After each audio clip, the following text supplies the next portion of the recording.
Assalamualaikum warahmatullahi wabarakatuh. Pada perkuliahan evaluasi hasil belajar bidang studi kali ini, kami, Asasi Putri Ayu dan Lutfia Fikri Aziza, akan mempresentasikan tentang tingkat kesukaran dan daya beda. Mari kita simak paparan berikut ini. Apa itu tingkat kesukaran soal? Tingkat kesukaran soal adalah pengukuran yang dilakukan untuk mengetahui seberapa besar derajat atau tingkat kesulitan soal yang diberikan oleh pendidik dalam mengukur prestasi belajar peserta didiknya. Suatu soal dapat dikatakan baik apabila soal tersebut memiliki tingkat kesukaran yang seimbang. Artinya, soal yang diberikan sebaiknya tidak terlalu sukar dan tidak terlalu sulit. Selanjutnya adalah indeks kesukaran soal. Indeks kesukaran soal merupakan petunjuk dalam menentukan taraf kesukaran soal, yaitu antara 0,0 hingga 1,0. Adapun indeks kesukaran soal menurut ketentuan yang sering diikuti dan diklasifikasi yaitu soal dengan P 0,0 sampai dengan 0,3 adalah soal yang sukar. Kemudian, soal dengan P 0,3 sampai dengan 0,7 adalah soal yang sedang. Soal dengan P 0,7 sampai dengan 1,0 adalah soal yang mudah. Sehingga dapat kita ketahui bahwasanya semakin besar indeks tingkat kesukarannya, maka semakin mudah soal yang diberikan. Sebaliknya, semakin rendah indeks tingkat kesukarannya, maka semakin sulit soal yang diberikan. Terdapat dua analisis kesukaran yang akan kami jelaskan, yaitu analisis kesukaran soal pilihan ganda dan analisis soal tes uraian atau esai. Pertama, kami akan menjelaskan tentang analisis kesukaran soal pilihan ganda, di mana dalam menganalisisnya, setiap item soal pilihan ganda, perhitungan dilakukan berdasarkan seluruh jawaban siswa dengan menggunakan rumus-rumus tersebut, yaitu P sama dengan B dibagi JS, di mana dalam keterangannya P merupakan tingkat kesukaran, kemudian B adalah jumlah siswa yang menjawab soal dengan benar, dan JS adalah jumlah seluruh siswa peserta tes. Selain rumus tersebut, terdapat pula rumus yang dikemukakan oleh Du Bois, yaitu P sama dengan NP dibagi N, di mana P merupakan proporsi atau proporsa atau angka indeks kesukaran. Kemudian NP adalah banyaknya peserta yang dapat menjawab dengan benar. Dan N merupakan jumlah peserta tes yang mengikuti tes hasil belajar tersebut. Berikut kami berikan contoh bagaimana menganalisis tingkat kesukaran soal pilihan ganda. Pada tabel yang telah ditampilkan, merupakan ujian akhir semester dalam pembelajaran Bahasa Indonesia, di mana dalam hasil analisanya terdapat 20 peserta didik dengan nama kode A hingga T yang mengerjakan tes dengan 20 soal, di mana angka 1 merupakan jawaban benar, sedangkan angka 0 merupakan jawaban yang salah. Dari tabel tersebut dapat kita ketahui bahwa soal nomor 3 merupakan soal yang paling sedikit dijawab dengan benar oleh siswa, sedangkan pada soal nomor 13 merupakan soal yang paling banyak dijawab dengan benar oleh siswa. Sehingga dalam perhitungannya, soal nomor 3 sama dengan P sama dengan 4 dibagi 20, yaitu 0,2, di mana 0,2 berada pada rentang P 0,00 sampai dengan 0,3, yang artinya soal tersebut merupakan soal yang sukar. Sedangkan pada soal nomor 13, hasil analisisnya adalah P sama dengan 20 dibagi 20, yaitu sama dengan 1,0, sehingga kategori indeks kesukarannya merupakan kategori soal yang mudah.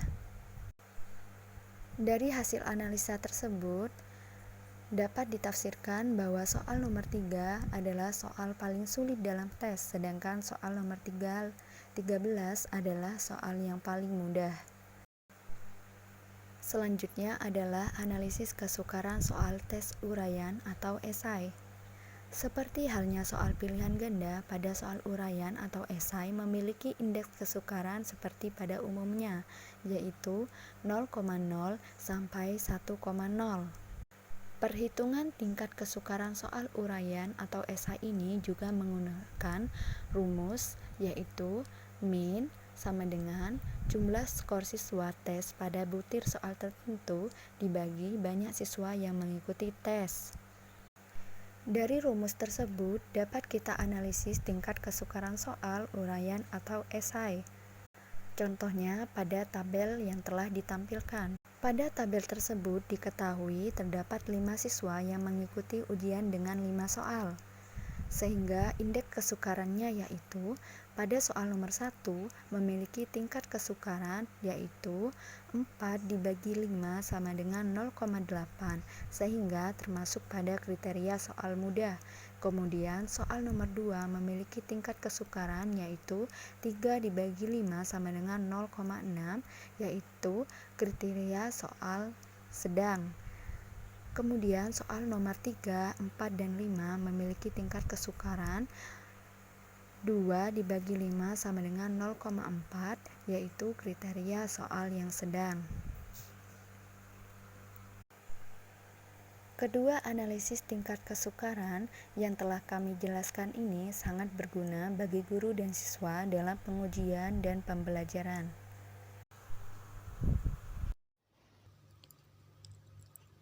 Daya beda adalah kemampuan suatu soal untuk membedakan antara siswa berkemampuan tinggi dengan siswa berkemampuan rendah.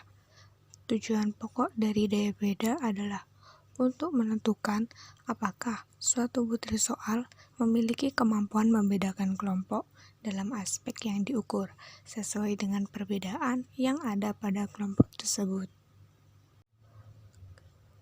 Selanjutnya, angka yang menunjukkan besarnya daya beda disebut indeks diskriminasi atau disingkat D. Indeks diskriminasi berkisar antara 0,00 sampai 1,00. Pada indeks ini, kemungkinan adanya tanda negatif, artinya terdapat suatu tes terbalik yang menunjukkan kualitas tes, yakni ada anak pandai disebut tidak pandai dan sebaliknya. Dengan demikian, terdapat 3 titik daya beda, yaitu negatif 1,00 yang merupakan daya pembeda negatif, kemudian 0,00 adalah daya pembeda rendah, dan 1,00 adalah daya pembeda tinggi atau positif. Lalu, berdasarkan ketiga titik tadi, terdapat klasifikasi daya beda yang dapat mengetahui bagaimana sebuah item butir soal dinyatakan memiliki pembeda yang baik. Semakin tinggi nilai D atau indeks diskriminasi sebuah soal, maka semakin baik soal tersebut membedakan siswa yang berkemampuan tinggi dari siswa yang berkemampuan rendah. Adapun klasifikasi daya beda terdiri atas jika besar angka indeks diskriminasi kurang dari 0,20 tergolong poor. Artinya, butir item yang bersangkutan daya pembedanya lemah sekali. Dianggap tidak memiliki daya pembeda yang baik. Kemudian, jika 0,20 hingga 0,40 tergolong dalam satisfactory, artinya butir item yang bersangkutan memiliki daya pembeda yang cukup atau sedang. Untuk berikutnya ada 0,40 hingga 0,70 tergolong dalam good. Butir item yang bersangkutan memiliki daya pembeda yang baik. Kemudian jika 0,70 hingga 1,00 tergolong dalam excellent. Butir item yang bersangkutan memiliki daya pembeda yang sangat baik. Namun, apabila bertanda negatif, artinya butir item yang bersangkutan daya pembedanya negatif atau jelek sekali. Kemudian, untuk menentukan daya pembeda atau nilai D, perlu digolongkan terlebih dahulu antara kelompok kecil yang terdiri atas kurang dari 100 orang dan kelompok besar yang terdiri atas 100 orang ke atas. Yang pertama, kelompok kecil kurang dari 100. Seluruh kelompok tes dibagi dua sama besar, 50% kelompok atas dan 50% kelompok bawah. Kelompok atas kita sebut JA dan kelompok bawah kita sebut JB. Jadi, seluruh pengikut tes dideretkan mulai dari skor teratas sampai terbawah terlebih dahulu, lalu dibagi dua.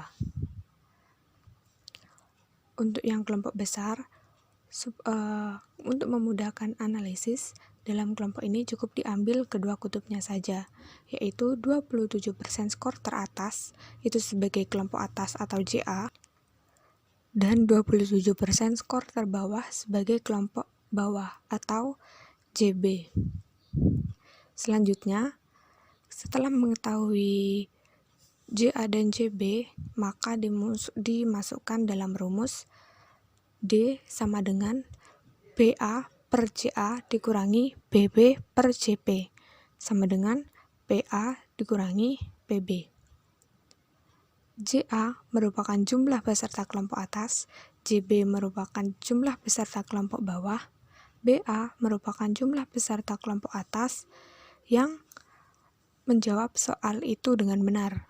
BB adalah jumlah peserta kelompok bawah yang menjawab soal itu dengan benar. Itulah materi yang dapat kami sampaikan. Selebihnya, kami mohon maaf apabila terdapat kesalahan dalam kata-kata.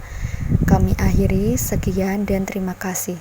Wassalamualaikum warahmatullahi wabarakatuh.